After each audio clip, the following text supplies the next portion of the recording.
Jesus disse: eu sou o caminho, a verdade e a vida. Nesta sucessão de vídeos, nós estamos a estudar por que Jesus é o caminho, a verdade e a vida. Amém? Vamos hoje abrir aqui no livro de Mateus, o capítulo 27. Vamos ler aqui alguns versículos. Também vamos começar com o versículo 45 e 46. Diz assim: quando Jesus estava, na cruz e já muito perto da sua morte, diz assim: e houve trevas sobre toda a terra, do meio-dia às 3 da tarde. Por volta das 3 horas da tarde, Jesus bradou em alta voz e disse: Eloi, Eloi, lama sabachthani, que significa: meu Deus, por que me desamparaste? Mais adiante, no versículo 50 em diante, diz assim: depois de ter bradado novamente em alta voz, Jesus entregou o seu Espírito. Lembrem-se que nós estamos aqui a fazer esta análise do Espírito, como é que o Espírito nos dá a vida, tá bem?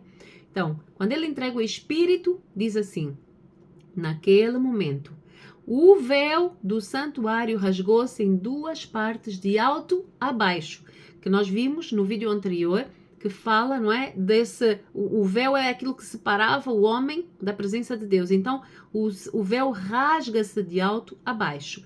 E diz assim: a terra tremeu, as rochas partiram-se, os sepulcros se abriram e os corpos de muitos santos que tinham morrido foram ressuscitados. E saindo dos sepulcros, depois da ressurreição de Jesus, entraram na cidade santa e apareceram a muitos. Versículo 54 diz: quando o centurião e os que com ele vigiavam Jesus viram o terremoto e tudo o que havia acontecido, ficaram aterrorizados e exclamaram: verdadeiramente este era o Filho de Deus.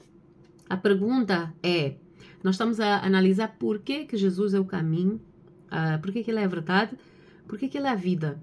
E este momento em que ele morre, e é o momento em que Deus deixou desamparado, que aqui simboliza o quê?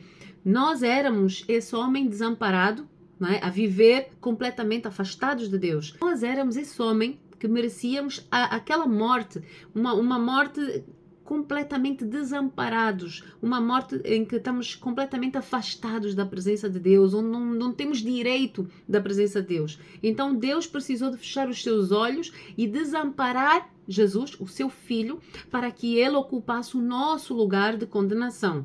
No entanto, como Jesus não tinha pecado, Jesus não tinha nele pecado algum que merecesse aquela condenação, em que ele foi condenado à morte, ele não tinha pecado. Então foi uma injustiça que foi feita sobre ele. Mas Deus permitiu essa injustiça para que através dessa injustiça Deus fizesse a justiça para nós. Quando Jesus morre, aquelas trevas todas que houve sobre a terra, se nós analisarmos sobre este momento, eu me atreveria a dizer que Deus efetivamente estava bastante irado. Ele estava naquele momento a exercer a sua justiça, sobre a morte e sobre todos os espíritos, malignos que estavam a operar sobre a terra e estavam a tirar, a vida, a tirar a alegria, a roubar os filhos de Deus. Ou seja, quando Jesus morre, e repara que ele diz assim, entregou o seu espírito e ele foi. Então, o que aconteceu naquele momento em que tudo estava a acontecer? A terra tremeu, as rochas partiram-se, os sepulcros se abriram. O que será que estava a acontecer entre o céu e a terra naquele momento? Eventualmente, através do Espírito, de Deus, porque Deus, quando ele vem em forma humana, ele veio exatamente para poder chegar até ao mundo dos mortos e poder, então, tirar o poder da morte sobre o ser humano. Por quê? Porque, com a entrada do pecado no mundo, com ela entrou a morte. A morte veio trazer desgraça, destruição, miséria. Ou seja, a morte vem para trazer todos estes problemas para a humanidade. Mas Jesus, ele quando veio em forma humana e o Espírito de Deus estava nele, quando ele morre, eu creio que o Espírito de Deus foi até a profundeza da morte. E repara que, vamos ler aqui em Apocalipse. Apocalipse, capítulo 1, Do versículo 12 em diante, quando o apóstolo João teve aquela revelação, não é? Ele viu Jesus, ele disse assim, voltei-me, ele teve essa visão, voltei-me para ver quem falava comigo. E voltando-me, e ele está aqui a descrever, ele viu 7 candelabros, entre os candelabros viu alguém que era semelhante ao Filho do Homem. E ele começa a descrever a visão, não é? Umas vestes que vinham até os pés. Ele estava a ver Jesus com um cinturão de ouro, não é? Ele estava a ver os cabelos brancos como a lã, ele estava a descrever os olhos como chamas de fogo. E no versículo 17, vejam, diz assim, quando o vi, caí aos seus pés como morto.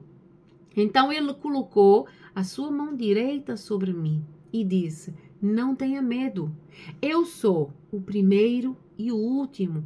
Eu sou, né? Quando ele diz eu sou o alfa e o ômega, eu sou aquele que vive, estive morto, mas agora estou vivo para todo o sempre. E eu tenho as chaves da morte e do mundo dos mortos.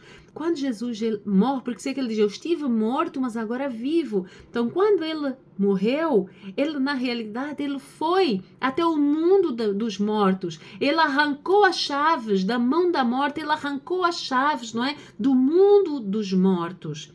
Ou seja, isso era necessário que Jesus morresse primeiro, para que ele pudesse ter acesso a esse mundo dos mortos. Mas como Jesus não tinha condenação nenhuma sobre a vida dele, porque ele não tinha pecado, a morte não tinha poder sobre ele. Então, quando ele chegou ao mundo dos mortos, foi ele que condenou a morte. Ou seja, se a morte tinha poder, não é, para condenar o ser humano, não é, aprisionar o ser humano no pecado, então Jesus chegou lá e arrancou as chaves da morte, arrancou, não é, as chaves do mundo dos mortos e tirou o poder da morte ao homem, porque até Jesus ter feito isso, a morte tinha poder sobre o homem, mas a partir do momento em que o homem compreende o que é que Jesus fez e o seu espírito se conecta ao Espírito de Deus, nós passamos então a viver guardados sobre uma nova vida. Por isso é que aquele que está em Cristo é nova criatura. Tudo se faz novo, é um novo ser, é uma nova vida, é uma vida santificada pelo poder do Espírito, e a morte não pode tocar naqueles que são os filhos de Deus. Amém? Então Deus retirou da morte, ou seja, retirou as chaves da morte, retirou o poder da morte, e a morte tinha poder para aprisionar a mente humana. A palavra morte é uma palavra que tem o significado, sim, o fim da vida, não é? Estamos a falar de uma morte literal, mas a palavra morte também tem o significado de desgraça, miséria, destruição. É tudo que é oposto à vida. Tudo o que é oposto à vida é morte. Então, a morte é um estado espiritual que gera obras mortas na vida daqueles que não compreendem a salvação que há em Cristo. Jesus veio para trazer vida. A morte veio para condenar. Nós precisamos de compreender como é que esta verdade nos pode libertar do poder da morte. Vamos ler João 5, capítulo 5, versículo 24, diz assim... Jesus falou, disse assim, eu lhes asseguro, quem ouve as minhas palavras e crê naquele que me enviou, tem a vida eterna e não será condenado, mas já passou da morte para a vida, ok? Já passou da morte para a vida. Então, o que ele diz aqui? Quem ouve as minhas palavras e crê naquele que me enviou, tem a vida eterna e não será condenado. Então, o estado de condenação é um estado no qual nós estamos no estado de morte. E o estado de vida é o estado de salvação. Então, quando Jesus veio, ele veio para resgatar aqueles que vivem no pecado, aqueles que vivem nas trevas, trazer, não é, para o reino de Deus, não é? E lá está, ele veio para mostrar a verdade. Por isso é que Jesus disse assim, conhecereis a verdade e a verdade vos libertará. Quem liberta é a verdade. E quem é a verdade? É o próprio Cristo, porque ele disse, eu sou o caminho, a verdade e a vida. Então, se ele é o caminho para Deus, ele é a verdade que liberta o homem e ele é a vida que Deus preparou, que Deus tem para ti. É a vida plena, esta vida eterna, uma vida que flui. É como um rio. E talvez neste momento tu estejas com a vida parada. Talvez tu não estejas a fluir. Porque se nós imaginarmos, né, a vida como essa água que flui, Zoe, a palavra Zoe, né, é um rio que flui. Basta imaginar o que é um rio parado. Talvez tu estejas a viver essa estagnação. Não é? Talvez tu estejas a viver uma vida em que não sentes que a tua vida flui. Tu sentes que a tua vida está parada, tu sentes que a tua vida está em estado de morte. Porque na realidade este estado de morte, ela começa primeiro no mundo espiritual, onde nós estamos completamente afastados. Então Jesus veio para trazer-te esta vida plena. Uma vida que dá frutos, uma vida de alegria, tá bem? Não quer dizer que não haverá provações, não quer dizer que não haverá, não é, alguns problemas no meio do caminho, mas é completamente diferente. Quando aqui na terra tu vives sem a presença de Deus e tu estás a passar por tudo isso, tu sentes-te como desamparado, que foi assim que Jesus ficou na cruz do Calvário, desamparado. E esse sentimento de desamparo acontece para aqueles que não conhecem a vida com Deus. Mas ele já ficou desamparado por ti. Então tu não precisas de te sentir desamparado. Tu só precisas de conhecer a verdade para que sejas liberto verdadeiramente e viver esta vida que Deus tem para ti. Amém?